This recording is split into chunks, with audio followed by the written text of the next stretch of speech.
su atención. Levante la mano los inteligentes. Como cuatro. Voy a volver a dar oportunidad. Levante la mano los inteligentes. Muy bien, ya subió a 6. Qué bueno, qué bueno. Mire, le voy a dar un tema que usted, yo les prometo que si usted pone la atención necesaria, si usted pone el espíritu que usted es en esto, su vida va a dar un cambio, va a dar un giro, porque usted subirá a una dimensión espiritual que no conoce.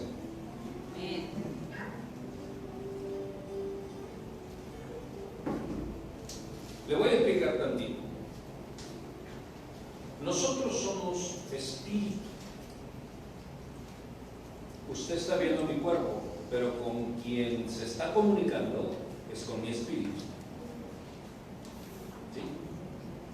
Usted me puede estar escuchando con sus orejas físicamente, pero quien está entendiendo es su espíritu.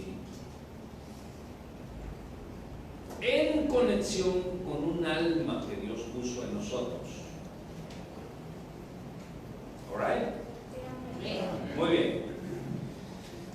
Cuando usted, fíjese, cuando usted logra entender el lenguaje del espíritu, entonces usted sube a una dimensión que se llama la dimensión de lo sobrenatural. Acá hay otro lugar y hay que, a los servidores hay que. Muy bien.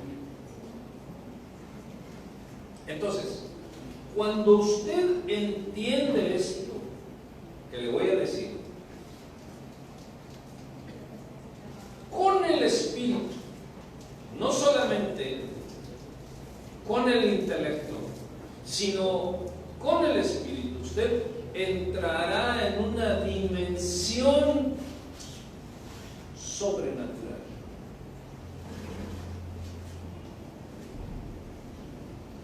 El mundo de la brujería lo sabe y lo entiende porque se mete en ese mundo. Lo sabe y lo entiende. Diga conmigo, lo sabe y lo entiende. ¿Y por qué nosotros no?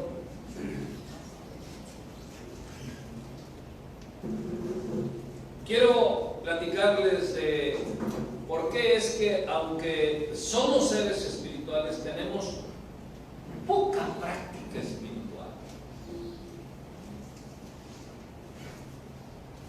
¿Por qué no podemos convertir el agua en vino y calmar las tempestades como lo hizo el Señor Jesucristo? Digo, sería una pregunta porque Él dijo, la gloria que tú me has dado, yo se las he dado. Y una de las preguntas que nosotros deberíamos de hacernos es, ¿por qué no puedo convertir el agua en vino? ¿Por qué no puedo calmar la tempestad? ¿Por qué no puedo caminar sobre el agua? Digo, 3 ejemplos, nada más por decir algo.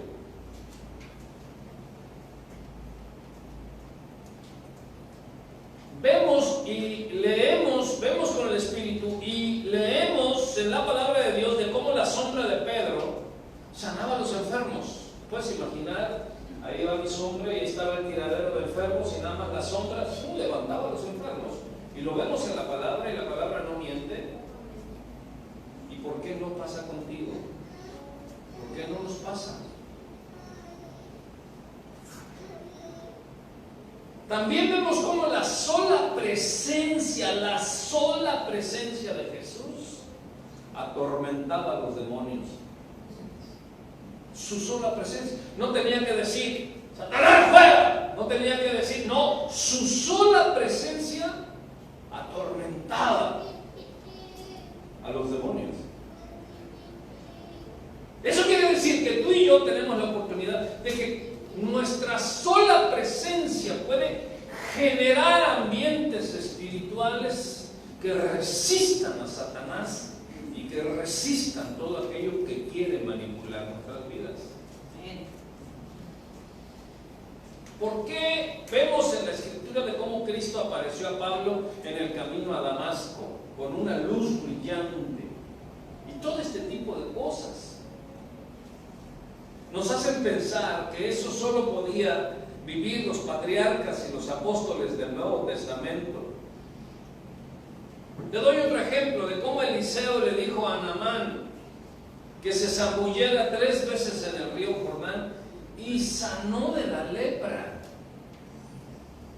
Vino el jefe de los ejércitos de los sirios, que era un temible hombre violento de guerra, pero estaba lleno de lepra. Y vino con Eliseo: oye, me dijeron que tú sí, métete 3 veces en el Jordán, zambúllete 3 veces y quedarás limpio de lepra. Y él se enojó y dijo: que allá tenemos a 2 ríos mejores, ¿no? El Farfar y el otro, no me acuerdo cómo se llamaba. Y como me manda nada más que me meta, que me zambulla 3 veces. Y él tuvo que venir un siervo y le dijo: Señor, si el profeta te dijera que conquistaras otro reino y tendrías sanidad, lo harías. ¿Por qué no obedeces nada más y te zambulles 3 veces? Lo hicieron entrar en razón. Y se zambulló 3 veces y la tercera vez salió limpio, dice la Escritura, y que su piel era como de bebé. ¿Cuántos quieren tener piel de bebé? Sí, ¿verdad? Sobre todo arriba de los 50.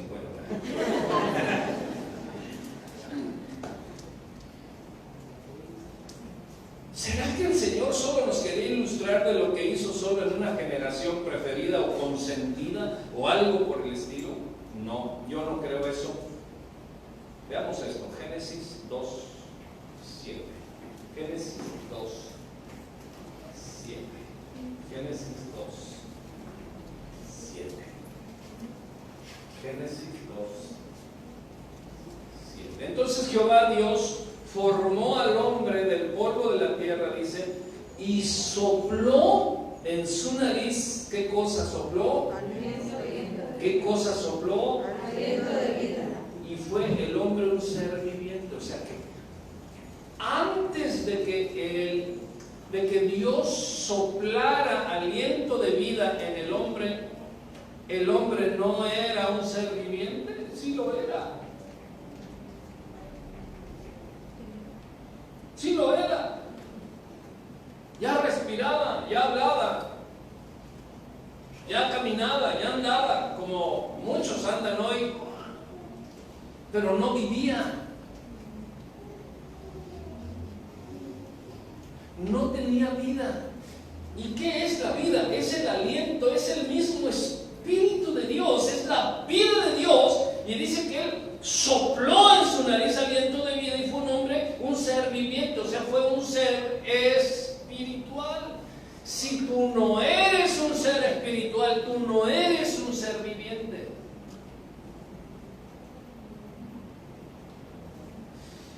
Y practicamos tan poquititas cosas espirituales que parecemos que no estamos vivos, cuando deberíamos de ser espléndidamente vivos.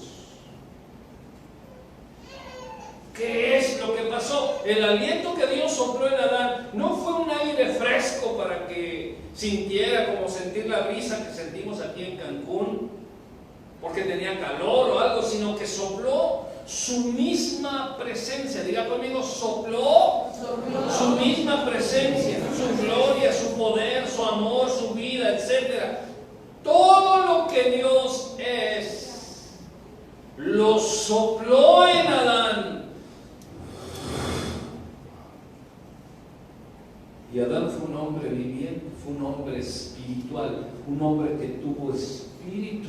No lo tenía, y cuando Dios sopló, lo tuvo. Esa misma gloria trae consigo elementos adheridos. Eso que Dios sopló sobre Adán trae elementos adheridos, virtudes adheridas, como el dominio, como el señorío y muchas otras cosas, pero no voy a hablar mucho de esto, sino que voy a hablar del por qué es que nosotros no caminamos sobre el agua. Voltea a ver al que está hablando y dice, oye, ¿tú crees que puedas caminar sobre? No, pues con esos tacos que te comen, ¿no?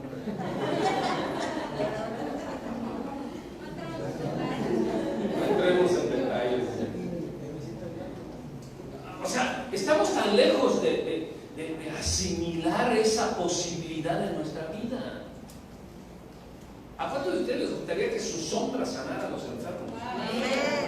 ¿A cuántos de ustedes les gustaría llegar a cierto lugar donde hay endemoniados y ¡pum!, la gente saliera libre? Y tú sin siquiera decir nada. Pues necesitamos recuperar la vida. Diga conmigo, necesitamos recuperar la vida. Otra vez.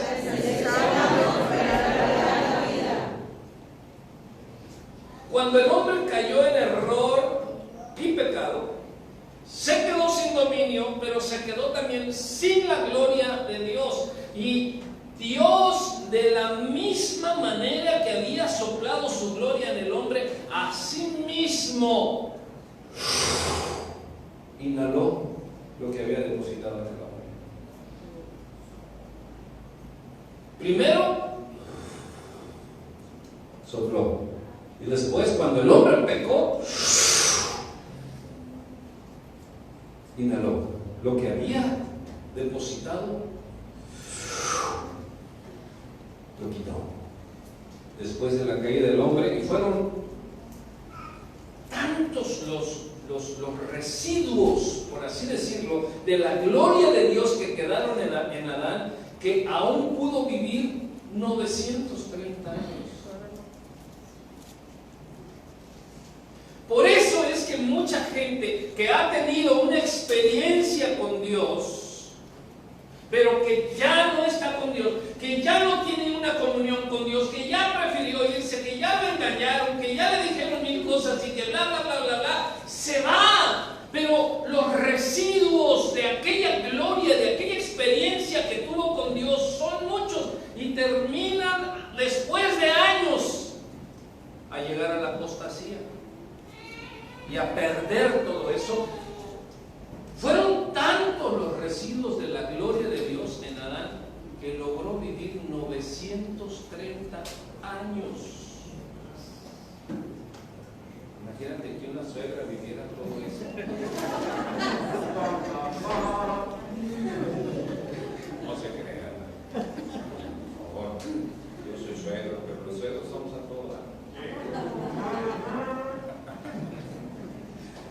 Pero al final de los 930 años, también la muerte lo engulló.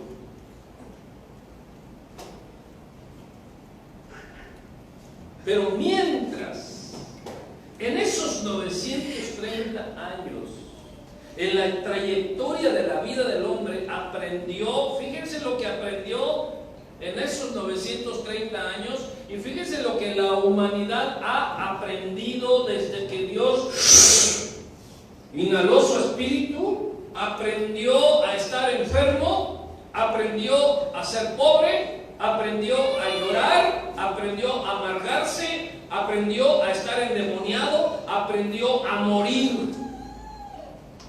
¿Qué cosas aprendió? ¿Qué aprendió el hombre cuando Dios inhaló su espíritu? ¿Qué aprendió el hombre? A morir. A estar enfermo. ¿Usted conoce a algún enfermo?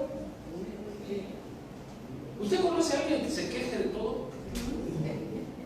No voltee a ver a nadie, por favor. No voltee a ver a nadie. ¿De dónde aprendió el hombre todas esas cosas? De no ser espiritual. Escuchen, por favor. Usted puede ser transformado hoy en día de dejar una vida natural, una vida de manipulación del diablo, porque el diablo manipula. Don tantito le das entrada y el diablo se mete y manipula y empieza a hacer muchas cosas.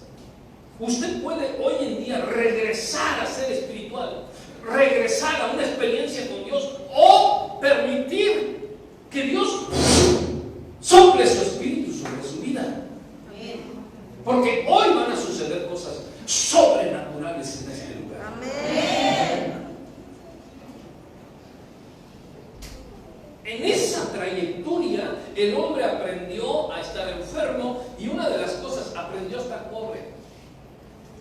La naturaleza del hombre que no es espiritual es pobreza.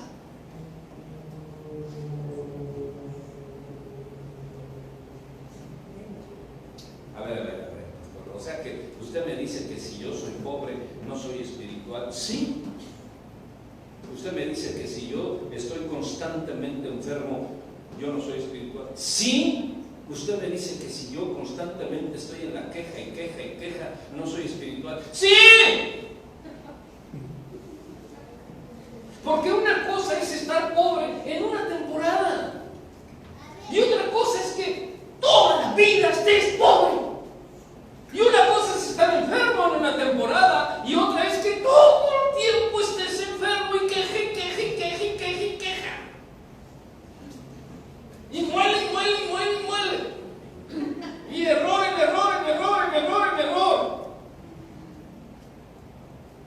Puedes cometer errores, pero no puede ser que tu vida esté en constante error.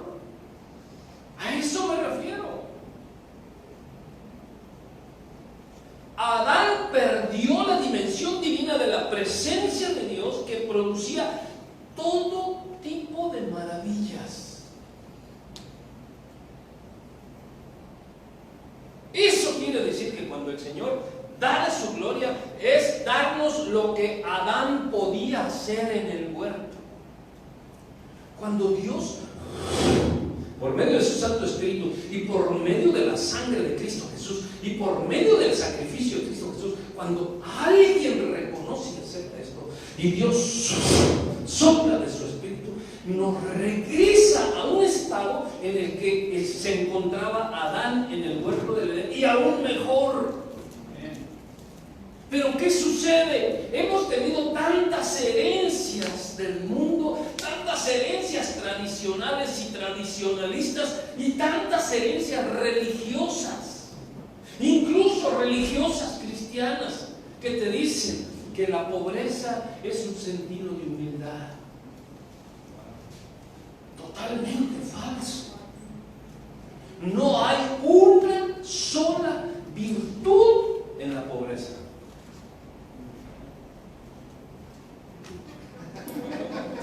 No hay una sola virtud en la enfermedad. No hay una sola virtud en la constancia de los errores, en la constancia de la aflicción, en la constancia del pecado, en la constancia de vivir una vida así. Y perdóname si lo estoy confrontando con una realidad.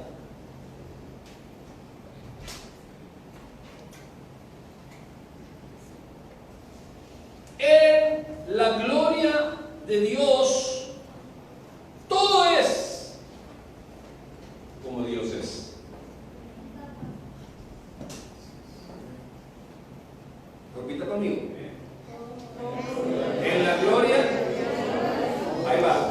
En la gloria de Dios, todo es como Dios es. Otra vez repita.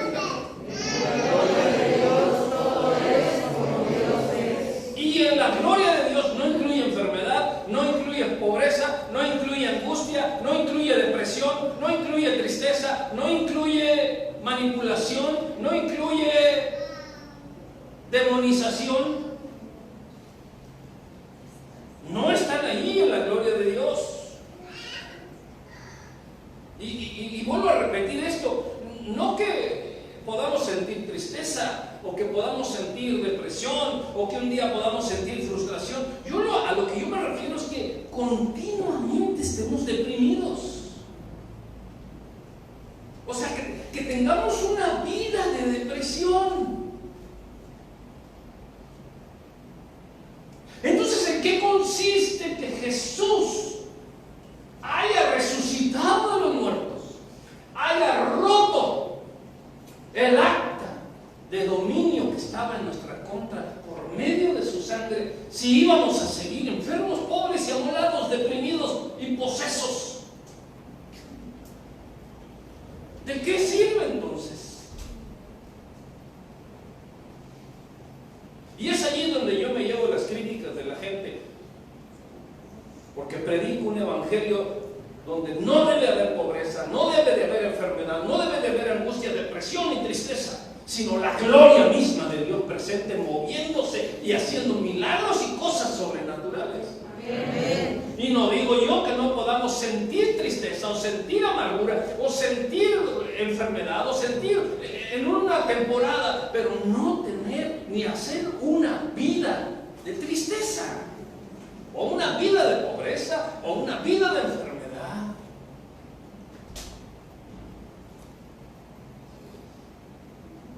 Y es por eso que muchos dicen que yo predico la teología de la prosperidad.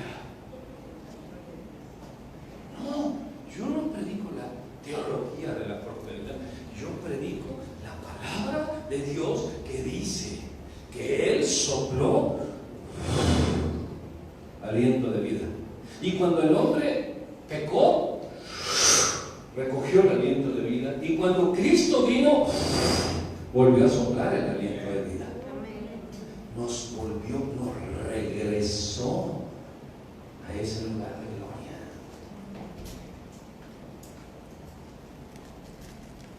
Y ese es el evangelio que yo predico.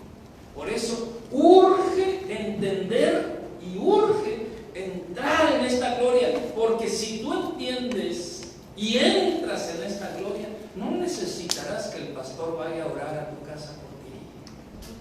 Digo, el pastor puede ir a orar. Hay otro pastor también. Hay servidores que el Señor ha puesto a mi alrededor que pueden ir y pueden orar. Pero cuando tú entras en esta dimensión, generas en tu casa un ambiente espiritual de poder. Y entonces ese poder alcanza y sobra. Y los que no quieren entender esta dimensión del Espíritu se hacen que tienen sueño. O el enemigo les quiere hacer que tengan sueño. Pero no se va a poder, porque yo estoy hablando directamente al Espíritu. Amén. Y aunque tengas sueño, el Espíritu tuyo va a entender lo que el Espíritu de Dios está diciendo. Amén.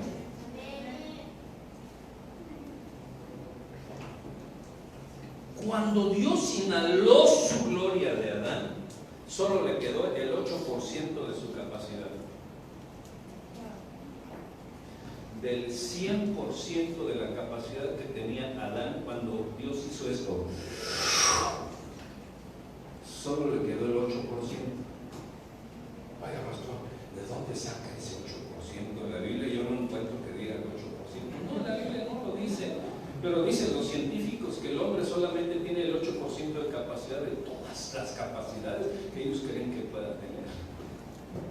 Si yo les creo, porque la Biblia me dice que Dios...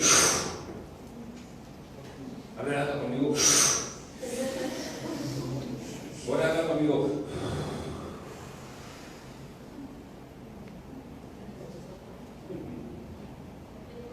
El 8%, eso es lo que dicen los científicos. O sea que el cerebro quedó muy limitado. Diga conmigo, quedó muy limitado.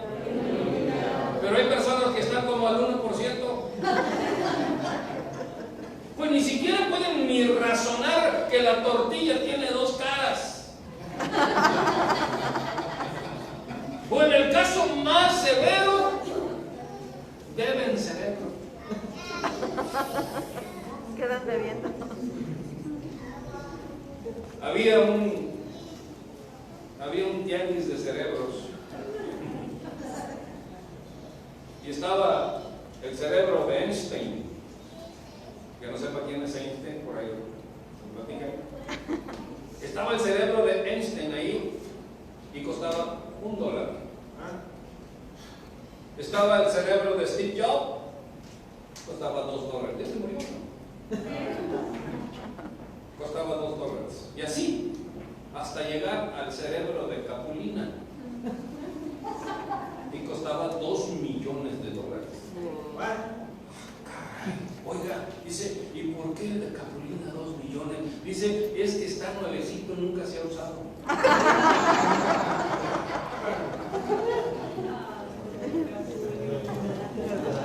A mí se me hace que por ahí andan cerebros de 3 y 4 y 5 millones. Puede ser, a lo mejor. Porque hay quienes no entienden si son gallos o gallinas. Por ahora. Eso es muy lamentable, que ni siquiera pudiésemos tener un equilibrio emocional. Escuchen, escuchen. Dios puso a Adán en el Edén. Diga conmigo, puso a Adán en el Edén. Y la palabra Edén quiere decir un momento en el tiempo. Eso es lo que quiere decir Edén.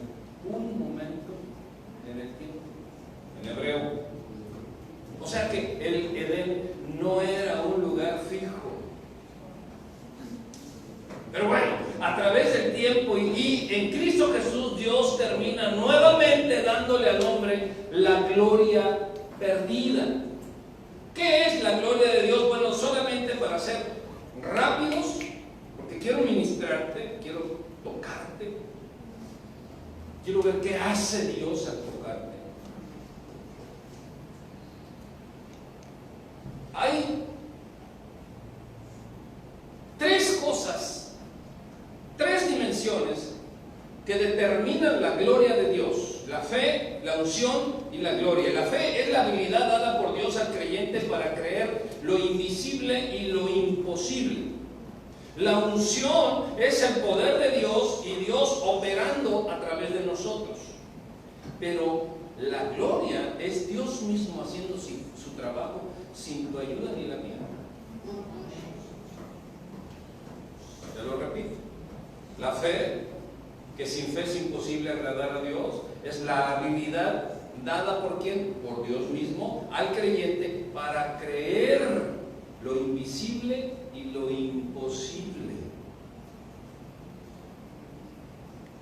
Unción es el poder de Dios y Dios operando a través de nosotros. Y la gloria es Dios mismo haciendo su trabajo sin tu ayuda ni la mía. Su soberanía. Y en hebreo es la palabra kabod, que significa gran peso o densidad o riqueza. Eso es lo que significa gloria: gran peso, densidad o riqueza. Esta palabra se usaba en la antigüedad para describir a un hombre riquísimo y famoso, de gran reputación. Era un kabod. ¿Cuántos quieren ser kabod?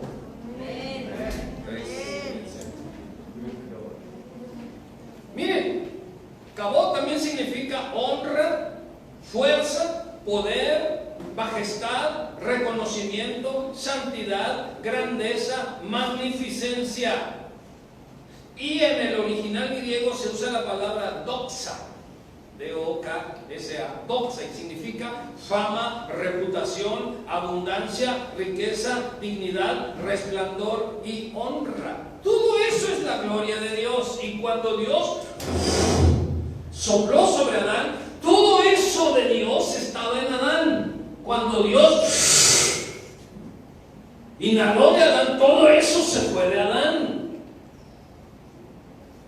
Y en el tiempo, en el lapso en que todo eso se fue de Adán, fue que aprendió Adán a estar enfermo, a estar pobre, a estar depresivo, a estar en maldición, a estar en venganza, a estar en amargura, a estar deprimido, a estar poseso. Y hasta el día de Dios, hasta el día de hoy, que los que no han, fíjese, escúcheme esto, los que no han reconocido a Jesucristo como soberano Rey de sus vidas, siguen posesos. Porque no me diga eso, pastor, porque yo conozco en el mundo a gente más equilibrada que varios de la iglesia. Eso justicia. Pero yo no me refiero a un equilibrio emocional, sino a la posición. No es lo mismo un equilibrio emocional que a la posición en la que se encuentra la gente, la circunstancia en la que se encuentra la gente.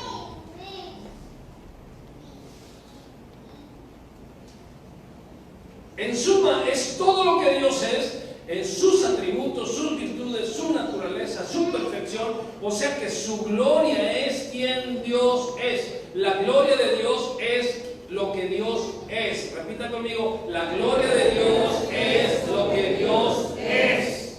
Esa es la gloria de Dios.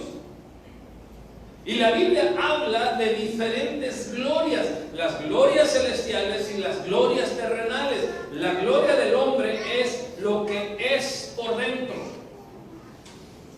no lo que es por fuera. Porque por fuera podemos estar bien bañaditos, bien peinados, bien cambiaditos, pero nuestra posición interna nos arrastra hacia la pobreza, hacia la enfermedad, hacia la posesión, hacia la desobediencia y hacia el pecado.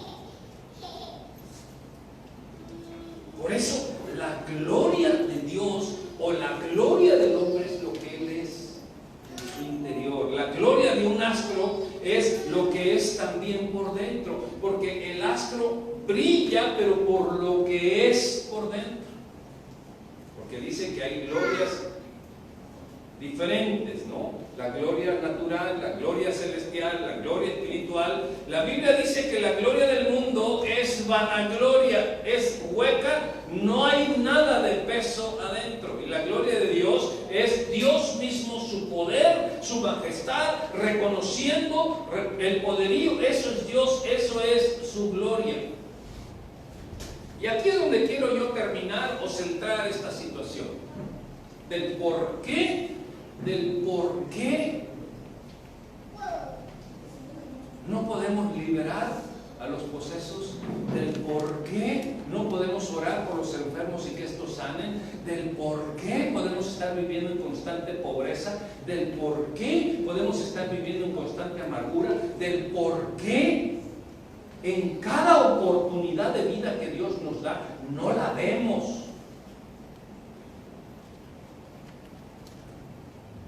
Hay otra gloria que es la Shekinah.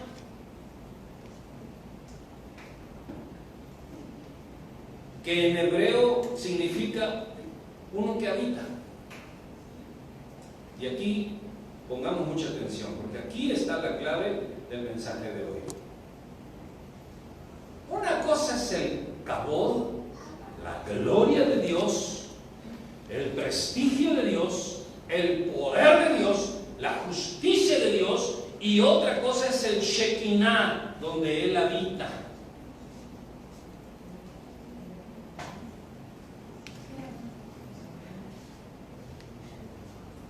Y Dios no habita en edificios, Dios habita en seres humanos. O sea que Dios habita en los Shekinahs que somos nosotros. Y mientras Dios no encuentre Shekinahs, Dios no puede manifestar su kabod.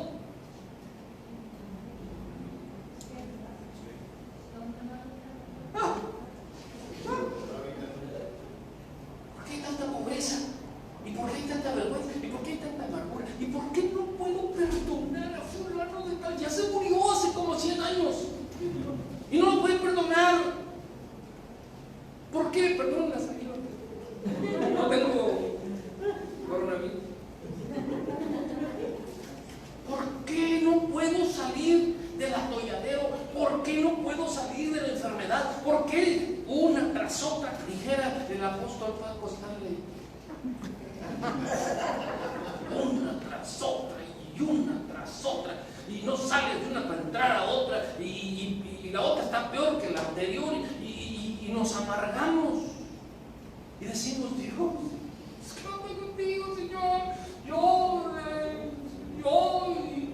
¿qué onda? Y nos volvemos así como desesperados. como impotentes y empezamos a dudar de la palabra, y empezamos a dudar del cristianismo, y empezamos a dudar de todo. ¿Ya te fijaste cómo me miró el hermano fulano? Como que se cree mucho, ¿verdad? Dice, no me había dado cuenta, pero yo creo que sí. O sea, estamos totalmente en otra onda, en otro mundo, en otra cosa. Y la gente termina yéndose de las congregaciones y peleándose con medio mundo y juzgando a medio mundo. ¿Por qué? Porque no ha entendido que tienen que ser un Shekinah para que el Kabod habite y se manifieste con todo poder y gloria. Amén.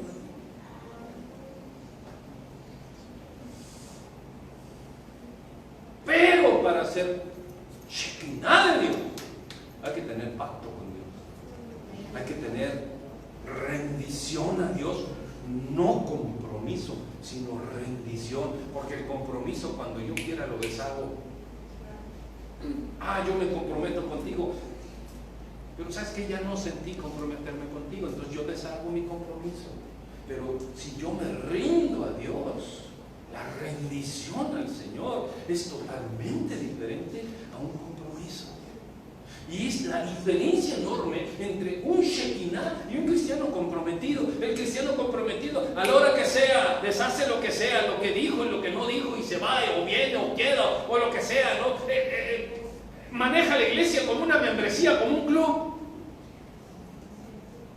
Pero el que está rendido a Dios es un Shekinah, y donde habita el Kabod de Dios, y puede expresar su gloria, y puede manifestar el poder de Dios, y puede manifestar la autoridad de Dios, y le puede decir al demonio, te vas en el nombre de Jesucristo, y el demonio le va por 7 caminos. Amén.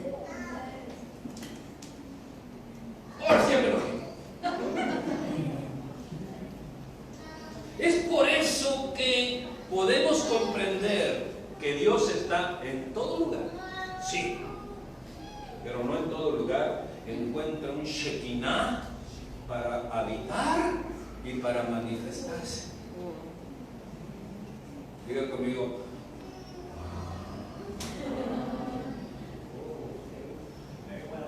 Entonces, no es el pastor, no es la congregación, no son los hermanos, no es la alabanza, no es. Eres tú. Voltea a ver que está a un lado, dile, eres tú. ¿Qué puedo esperar de ti? Dile, ¿qué puedo esperar de ti? Que te duermas aquí en la iglesia es lo que puedo esperar de ti.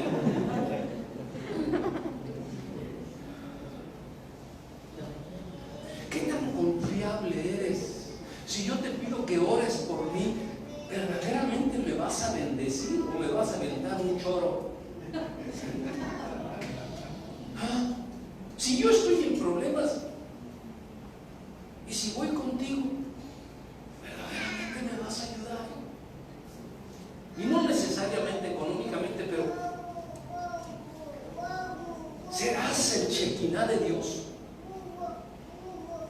para confiar en ti mis problemas, por ejemplo. Porque si no eres Shekinah de Dios y te confío mis problemas, al rato todo el mundo va a saber, pero va a ser un reloj descompuesto. El teléfono, perdón, descompuesto, ya le puse reloj. Es que este reloj era rápido.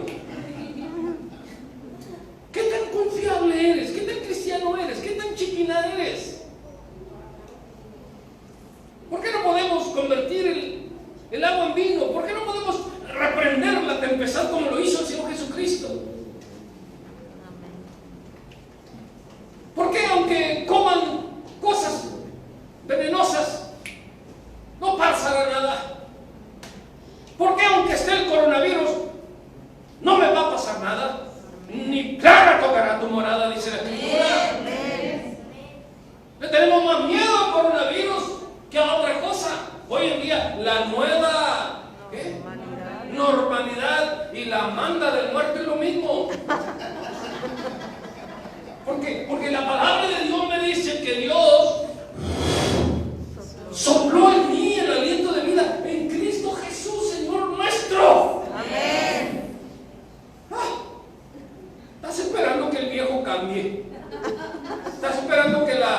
Señora, cambie.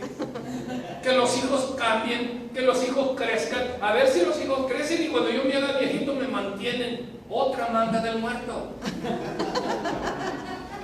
Esperando que el mundo cambie, esperando que todo cambie, esperando que a ver cuándo nos ponen el semáforo verde. Verde te estás poniendo de estar metido en tu casa. O eres o no eres. O eres o no eres. O eres Shekinah de Dios o no lo eres, simple y sencillamente. Si no eres Shekinah de Dios, no critiques. Reconoce que no eres Shekinah, que necesitas serlo, que necesitas disciplina, que necesitas rendición a los pies de Dios, que necesitas que tu corazón haya el aliento de vida.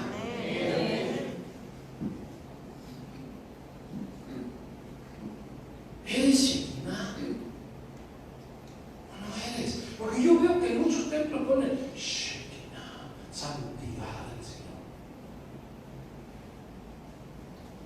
Y adoran los altares. Y hay congregaciones donde no puedes ni siquiera subir al altar. No, este lugar santísimo. Están adorando un Shekinah mueble. ¿Qué es Shekinah? Diga conmigo, ¿qué es Shekinah? Shekinah soy yo. Yo soy el Shekinah. Yo soy el que debo mostrar la gloria de Dios. Yo soy el que tengo la autoridad de Dios. Yo soy el que tengo la magnificencia de Dios. La gloria que Él le dio, me la dio Jesucristo. Amén. Pero usted necesita una rendición a Dios.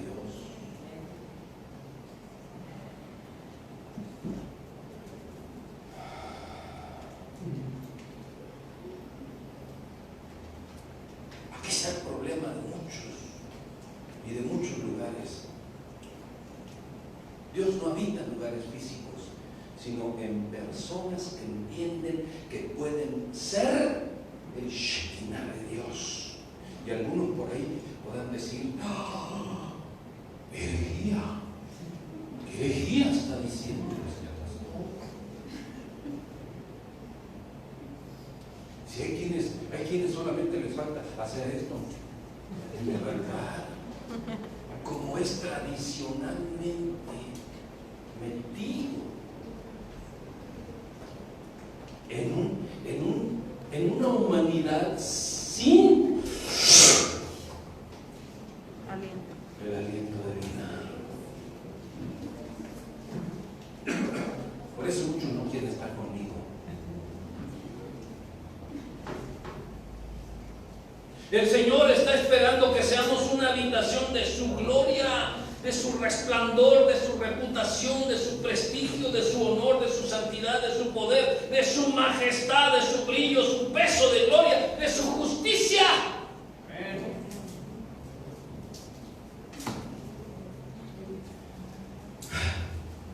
¿Quién quiere? Amén. Voy a orar por ti, y si hablas en otras lenguas y te caes en el Espíritu, y si se manifiesta el poder de Dios, déjalo que fluya. Amén. Déjalo que fluya. Pero que Dios te lleve una nueva experiencia y que Dios haga esto que sobre aquí. Amén. No te pie y cierra tus ojos.